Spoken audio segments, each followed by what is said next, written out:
तो आज हम लोग जो है डी ब्रोगली तरंग दैर्घ्य के जितने भी न्यूमेरिकल हैं उसको करेंगे, ठीक है ना। अब थोड़ा रिवीजन कर लो। कल डी ब्रोगली तरंग दैर्घ्य के कितने फॉर्मूले निकले रहे? 4। पहला फॉर्मूला H/P, दूसरा फॉर्मूला H/mv, तीसरा फॉर्मूला H/√2mk। अब k को किस में तोड़ देंगे? 2m into QV। और एक लास्ट फॉर्मूला था 12.27 कैपिटल में V एंगस्ट्रॉम। तो ये 5 फार्मूले जो है आपके डी ब्रोगली तरंग दैर्घ्य के थे जो आपने कल पढ़े। अब आपको जो न्यूमेरिकल आएगा वो सीधा सीधा सवाल आएगा और किसी ना किसी फॉर्मूले पे वो फिट होगा। अब बस हमको ये चेक करना होगा किस फॉर्मूले पे वो बैठ रहा है, ठीक है ना। अब देखो जैसे ये एक सवाल है, पहले थोड़े से इजी सवाल लेंगे फिर उसके बाद थोड़ा टफ। अब इस पे देखिए यहाँ कह रहा है एक इलेक्ट्रॉन है, तो किसके बारे में बता दिया? इलेक्ट्रॉन के बारे में।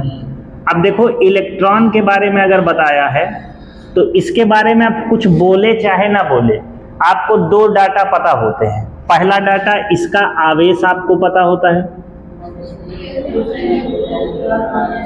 1.6 × 10⁻⁻�19, ठीक। दूसरा आपको पता होता है एक द्रव्यमान,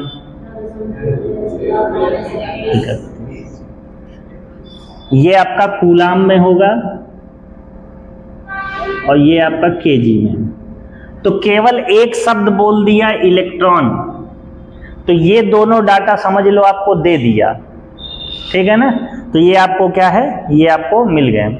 अब इसके बाद देखो यहाँ कह रहा है इतने मीटर पर सेकेंड की चाल से, इतने मीटर पर सेकेंड की चाल से, चाल दिया है यानी किसका मान दे रखा है? V का मान। V का मान कितना है? 0.53। अब देखो इसको 0.5 ना लिखना चाहो तो इसको आप लिख सकते हो 5 इंटू, जब भी डेसिमल हम लोग इस साइड ले जाएंगे सीधे हाथ पे तो घट जाता है। कितना पॉइंट ले जा रहे हो? 1 पॉइंट। तो 1 पावर इसमें से घटा दो। ऐसा क्यों किया? ऐसा इसलिए हम लोग करते हैं ताकि दशमलव में कैलकुलेशन करने में दिक्कत होती है। सीधा सीधा पूरा नंबर होता है तो आराम होता है। तो पूरा नंबर इसको बना लिया तो इसको इधर ले गए तो 1 पावर माइनस हो गई, 2 हो गया। अब हमको पूछा क्या है तुमसे? अब पूछ रखा है डी ब्रोगली तरंग दैर्घ्य बताइए, है ना। तो डी ब्रोगली तरंग दैर्घ्य का मतलब लैम्डा का मान। अब इस डाटा में से आप ये बताओ कि कौन सा फॉर्मूला सबसे अच्छा है। अब देखो अगर पहला वाला हम बात करें तो डायरेक्ट P चाहिए हमको, संवेग चाहिए। तो P तो अपने पास है नहीं तो इसको काट देते हैं हम लोग। अब उसके बाद दूसरा फॉर्मूले पे चलें, लैम्डा निकालना है। H का मान फिक्स होता है, पता है तुम लोग को। M क्या है? अपने पास है। और यहाँ दूसरी चीज है V यानी वेग, ये भी है अपने पास। तो फॉर्मूला कौन सा फिक्स हो जाएगा? ये वाला, यानी फॉर्मूला यही वाला लगेगा, लैम्डा बराबर H/mv। अब इसमें देखो हम लोग मान रखेंगे। H का मान कितना हुआ? 34। M का मान 31 और V का मान ऐसे। अब देखो सबसे पहले क्या किया जाता है, नंबर को हम लोग डिस्टर्ब नहीं करेंगे, नंबर को हम इसी तरह रखेंगे। जितने भी नंबर रहते हैं इनको एक साइड लिख लेते हैं इस तरह। पहले कैलकुलेशन हम लोग पावर में करते हैं, 2-3 पावर हैं, सबको 1 पावर बनाएंगे। देखो यहाँ पे ये -34 है, ऊपर में आपका -34 है, ये वाला माइनस का 31 जब ऊपर ले जाएंगे तो ये किस में हो जाएगा? प्लस में 31। तो ये हो गया आपका प्लस में 31। अब ये जो 2 है नीचे प्लस में है, ऊपर ले जाएंगे तो माइनस में हो जाएगा। तो देखो माइनस माइनस वाला जोड़ दो, 34 और 2 36, माइनस का 36 और प्लस का 31, कितना आ जाएगा? तो ये माइनस का 5 आ जाएगा। यानी ये जितने भी पावर हैं इनको सबको हटा के 10 की पावर -5 यहाँ लिख देंगे ऐसे करके। अब इसके बाद देखिए अब क्या करेंगे, अब इसको एक काम कर सकते हो। अब जैसे ये 9.1 लिखा हुआ है ना, तो ये 9.1 कैलकुलेशन करने में दिक्कत करेगा। तो हमने बताया है कि इसको आप अप्रॉक्स भी मान सकते हो। 9.1 है तो ये लगभग 9 ही के तो बराबर है, तो हम इसको 9.1 नहीं लिखेंगे, इसको हम 9.0 लिख देंगे और इंटू 5। क्या 10 की पावर माइनस, यानी पॉइंट के बाद एक अंक अगर हम बदल दिए तो क्या इससे कुछ ज्यादा बड़ा फर्क पड़ेगा? नहीं पड़ेगा, लेकिन कैलकुलेशन बड़ी आसान हो जाएगी। ठीक है ना। अब देखो ये कितना है, ऊपर में एक डेसिमल के बाद एक अंक, नीचे भी डेसिमल के बाद एक अंक, ये खत्म हो गया। ये हो गया 66, ये है 90 और ये हो गया आपका 5, 10 टू दी पावर -5। अब ये देखो 66 है, ये यहां लिख दिया, 9 × 5 = 45, 450 हो गया और 10 टू दी पावर -5। अब देखो 66 को 450 से हमें भाग देना है, तो यहाँ 66 लिखेंगे, 450 यहाँ लिख दिया। अब ये छोटा नंबर है तो डेसिमल लगा देंगे, तो ये 660 हो गया। अब जरा देखो ये 450 है, 2 बार ले जाओगे 900 हो जाएगा, एक बार ले जाइएगा तो ये 450 हो जाएगा, 0 0 ही रहेगा, 6 में से 5 गया 1, 4 6 में से 4 गया 2, ये कितना हो गया 210। अब ये 210 है, अब एक 0 आप लगा लो, ये हो गया 21। अब या तो ये 4 चौक 16 या तो 4 पंचे 20 बार में जाएगा। इसको जब 5 बार ले जाओगे तो 4 पंचे 20 यानी 2000, और 5 बार में 50 ले जाओगे 250, तो 2200 के समथिंग चला जाएगा। तो इसलिए 5 बार नहीं ले जाएंगे, इसको 4 बार ले जाएंगे। तो इसको 4 बार ले गए। अब इसके बाद हमको पता होता है कि आंसर हम लोग डेसिमल के बाद 2 अंकों में देते हैं, तो इसलिए इसको जब आप मल्टीप्लाई किए हो डिवाइड करने के बाद 0.14 10 टू दी पावर -5, ये किसका मान है? लैम्डा का, और ये आएगा किसमें? मीटर। अब आगे चेंज नहीं करेंगे, यही आंसर होगा। 400 इलेक्ट्रॉन वोल्ट गतिज ऊर्जा वाले इलेक्ट्रॉन की डी ब्रॉगली तरंग दैर्घ्य निकालिए, है ना। तो ये लड़कों क्या दे रखा है? गतिज ऊर्जा कितना है? 400 इलेक्ट्रॉन वोल्ट। ये 400 इलेक्ट्रॉन वोल्ट इसकी क्या है? ये गतिज ऊर्जा है ना। अब आपको निकालना क्या है? डी ब्रॉगली तरंग दैर्घ्य, ऐसे करके। अब हमको ये बताओ कौन सा फॉर्मूला लगाया जाए? तो कहोगे गतिज ऊर्जा है सर इसमें,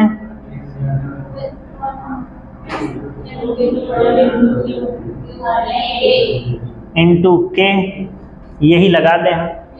तो इसमें जरा ध्यान से देखो, यहां पर तुम h का मान रखोगे, यहाँ m 9.1 क्योंकि इलेक्ट्रॉन है, 9.1 × 10⁻31 रख दोगे। k की जगह पर आप क्या करोगे? 400 इलेक्ट्रॉन वोल्ट है, इस 400 इलेक्ट्रॉन वोल्ट को आप क्या करोगे? जरा ध्यान से देखो, यहाँ दिया है 400 इलेक्ट्रॉन वोल्ट, तो इसको आप क्या करोगे? 400 इलेक्ट्रॉन से गुणा करोगे तो ये जूल में आ जाएगा, है ना। यही तो करते थे कि अगर इलेक्ट्रॉन वोल्ट में ऊर्जा दे रखी है, उसको इलेक्ट्रॉन यानी आवेश से गुणा कर दिया जाए, 1.6 गुणे, तो इसका इलेक्ट्रॉन खत्म, तो ये क्या हो, इसमें गुणा हो जाएगा, तो ये क्या हो जाएगा? आपकी जूल में एनर्जी आ जाती है। और अगर जूल में रहता था तो हम लोग क्या करते थे? ई से भाग दे देते थे, है ना। लेकिन एक चीज ये बताओ, ये सब यहां रखोगे फिर रूट लगा हुआ है, तो क्या है? इसका कैलकुलेशन बड़ा खतरनाक हो जाएगा। तो इसका शॉर्टकट जानते हो क्या है? ये सारा मान रखोगे लड़कों, है ना। लेकिन एक चीज हमको ये बताओ कि क्या कर दिया जाए कि इसकी जगह हम ये फॉर्मूला लगा दे। देखो जरा ध्यान से,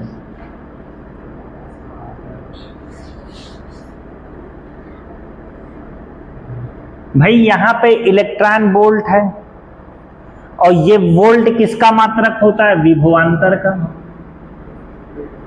तो कुछ ऐसा किया जाए कि गतिज ऊर्जा से क्या हो जाए, ये विभवांतर में चेंज हो जाए। तो कहोगे सर यहाँ का इलेक्ट्रॉन हटाना पड़ेगा। तो यहाँ का इलेक्ट्रॉन हटाओगे, इसका मतलब 1.6 × 10⁻⁻19 से गुणा कर दोगे तो केवल 400 वोल्ट आ जाएगा कि नहीं? और ये 400 वोल्ट क्या है? तो शॉर्टकट ये है आपको कि ये जो गतिज ऊर्जा जब इलेक्ट्रॉन वोल्ट में दी रहेगी तो ये जो जितना नंबर दिया रहेगा ये डायरेक्ट V का मान है, और आप ले जाके चुपचाप इसमें रख देना। 12.27 अंडर रूट के अंदर 400, 400 का वर्गमूल कितना होता है लड़कों? 20। जब इसको आप 20 से काटिएगा तो 0.61 आ जाएगा। और इस वाले फॉर्मूले को जब हम लगाते हैं तो मान किस में आता है? एंगस्ट्रॉम। तो इतना एंगस्ट्रॉम ये इसका तरंग दैर्घ्य होगा, आंसर हो गया। तो इस वाले फॉर्मूला को लगाने से हम बच गए, क्योंकि इसमें रखोगे तो कैलकुलेशन बहुत हो जाएगा। तो इसलिए याद रखना, इसमें ना रख करके इसमें भी रखा जा सकता है। जब आपको क्या दी हो? गतिज ऊर्जा। बस आपको यहाँ E है तो इसको E से अगर भाग दे दे तो E से कट जाता है ना, तो केवल क्या बचा यहाँ पे? वोल्ट। तो जब ये वोल्ट बचा तो वोल्ट तो विभव का मात्रक होता है, विभवांतर का। तो डायरेक्ट 400 यहाँ रख देंगे हम लोग। समझ में आया ना? ये अनुपात वाले सवाल हैं आपके, ये इंपॉर्टेंट है आपके लिए एग्जाम के लिए। अब इसमें क्या होगा, किसी भी दो कण का क्या है? अनुपात दिया होगा किसी चीज का।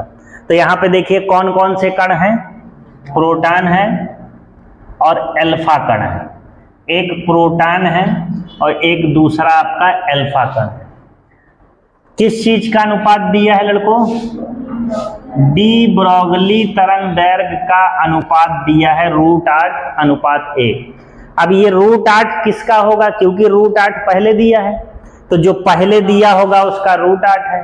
तो प्रोटॉन पहले दिया है तो प्रोटॉन के लिए कितना दिया है? √8। फिर अल्फा कण दिया है, अल्फा कण के लिए 1 है। तो हम लोग इसको ऐसे लिख सकते हैं ना कि प्रोटॉन का डी ब्रोगली तरंग दैर्घ्य और अल्फा कण का डी ब्रोगली तरंग दैर्घ्य √8/1 दिया। अनुपात होने का मतलब यही होता है कि बटे में दे रखा है। जो पहले दिया था उसको ऊपर रख दिया, जो बाद में दिया उसको नीचे, और 8√8 ऊपर और नीचे 1 हो गया आपका। अब इसके बाद आगे देखो क्या कह रहा है, इनकी गतिज ऊर्जा का अनुपात निकालना है। किस चीज का? गतिज ऊर्जा। तो लड़कों दे रखा है आपको लैम्डा और पूछा आपसे के है गतिज ऊर्जा का, तो फॉर्मूला बताओ चारों में से कौन सा लगेगा?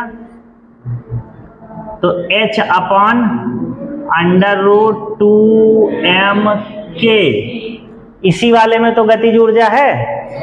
अब हम तुमको एक नियम बताए थे लड़कों जिसमें 1-2 लगाया जाता है। तो कैसे उसमें होता था देखो, पहले देखेंगे कि किसके बारे में डाटा नहीं दिया है या फिर क्या चीज कांस्टेंट है। तो H का मान तो हर बार कांस्टेंट होगा, इसको काट दिया। 2 का मान भी कांस्टेंट होगा, 2 काट दिए हम लोग। अब जरा बताओ M और K तो पूछा ही है तो इसको काट नहीं सकते। M को तब काटेंगे जब दोनों का द्रव्यमान बराबर हो। बताओ क्या प्रोटॉन और अल्फा कण का द्रव्यमान बराबर होता है? नहीं होता है, इसलिए आप M को भी नहीं काट सकते। तो फॉर्मूला आपके पास केवल क्या बच गया? लैम्डा, और कुछ नहीं बचा तो 1 समझ लो, और यहाँ पे √ के अंदर M और K। हम बताए क्या थे, अगर इधर आप 1-2 लगाओगे तो जो सीध में होगा उसके साथ भी 1-2 और जो नीचे होगा तो उसके साथ उल्टा हो जाएगा। अब हम 1-2 नहीं लगाएंगे, हम प्रोटॉन और अल्फा लगाएंगे। तो देखो लैम्डा पे प्रोटॉन लगाओ तो फिर लैम्डा पे अल्फा लगा देंगे ऐसे।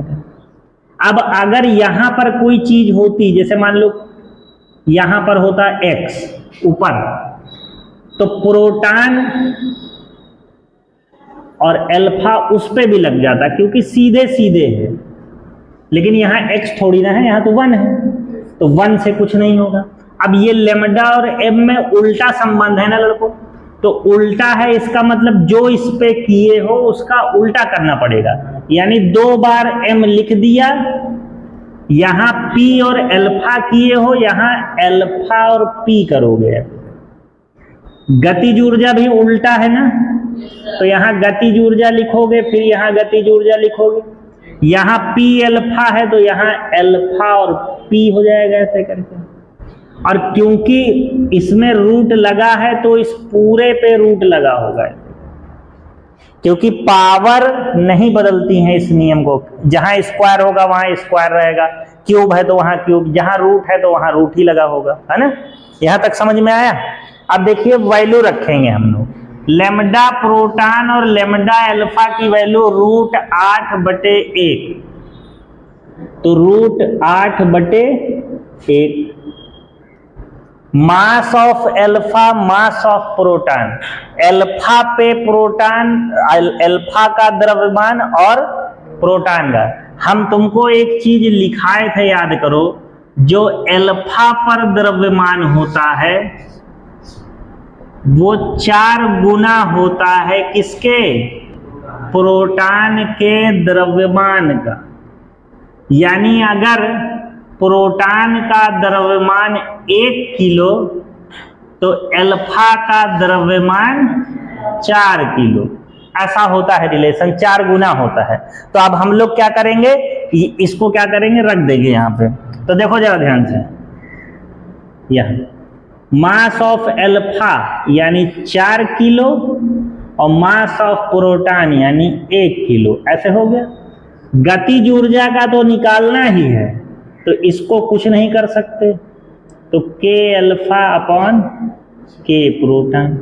अब हमको क्या करना होगा, जरा ध्यान से देखो, अब हम लोग स्क्वायर कर देंगे। क्यों स्क्वायर कर देंगे, क्योंकि ये होल स्क्वायर करेंगे तभी रूट से हटेगा।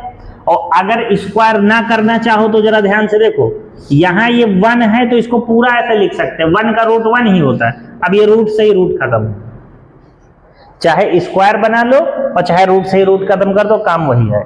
तो हमारे पास मान है 8/1 बराबर 4/1 गुणे के अल्फा और के प्रोटॉन, 4 दूनी 8, तो 2/1 हो गया ना। के अल्फा के प्रोटॉन का मान 2:1। लेकिन याद रखना, ऐसे सवाल आपको ऑब्जेक्टिव में भी देखने को मिल जाएंगे, और वहां पर एक ऑप्शन ये भी होता है।